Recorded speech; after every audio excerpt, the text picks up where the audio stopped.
دشت جنون کے معزز ناظرین اکرام، السلام علیکم۔ آج ہم ایک ایسی ہستی کا واقعہ آپ کو سنانے جا رہے ہیں جو نڈر، بہادر اور بہترین جنگجو تھے۔ ان کا تعلق قریش کے معزز افراد اور بنو مخزوم قبیلہ کے چشم و چراغ، جن کو اللہ کے رسول صلی اللہ علیہ وآلہ وسلم نے سیف اللہ یعنی اللہ کی تلوار کا خطاب دیا تھا۔ جب حضور صلی اللہ علیہ وآلہ وسلم نے اہل قریش کو بتوں کی پوجا سے منع کرنے کا کہا تو سب آپ کے خلاف ہو گئے۔ اس وقت آپ کی عمر 17 برس تھی۔ آپ بھی اپنے والد کے ساتھ آپ صلی اللہ علیہ وآلہ وسلم کے دشمن ہو گئے تھے۔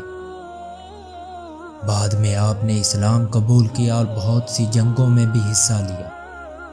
اس بہادر نڈر جنگجو کو دنیا خالد بن ولید کے نام سے جانتی ہے۔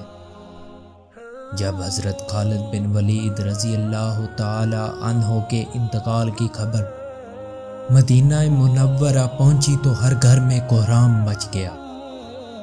حضرت عمر رضی اللہ تعالی عنہ خود بھی بہت رنجیدہ ہوئے اور اہل مدینہ کو بھی سوگ منانے کی اجازت دے دی۔ جب حضرت خالد بن ولید رضی اللہ تعالی عنہ کو قبر میں اتارا جا رہا تھا تو لوگوں نے یہ دیکھا کہ آپ رضی اللہ تعالی عنہ کا گھوڑا اشکر، جس پر بیٹھ کے آپ نے تمام جنگیں لڑی، وہ بھی آنسو بہا رہا تھا۔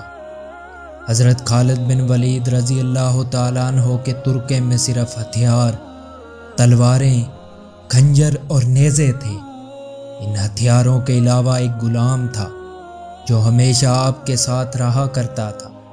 اللہ کی یہ تلوار جس نے 2 عظیم سلطنتوں روم اور ایران کے چراغ بجھائے۔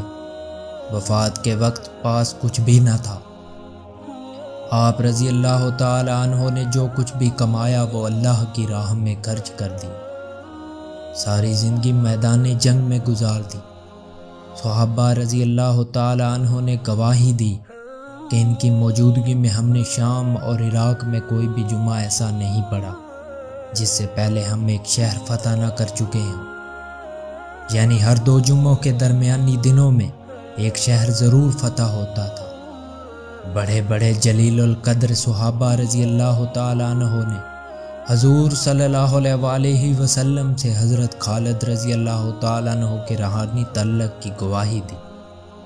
اس طرح کے جلیل القدر صحابی اسلام کے اصل ہیروز کی بہت سی کہانیاں سننے کو ملتی ہیں، جن کو سن کر ایمان تازہ ہوتا ہے۔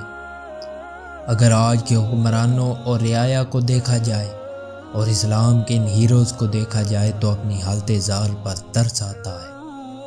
اللہ کیسے کیسے نیک بندے گزر گئے جن کو کھونے کے دکھ کو بھولا نہیں جا سکتا، لیکن آج ہم اپنی تاریخ کو بھلا کر غلاموں کی زندگی جی رہے ہیں۔ مگر ہمیں اپنے اصل میں واپس آنا ہو تاکہ ہم اسلام کے پرچم کو بلند کر سکیں۔ امید کرتا ہوں کہ اس ویڈیو کو آپ ایک سبق کے طور پر لیں گے اور اپنی زندگی کو ایک نئی جد و جہد کے لیے وقف کریں گے۔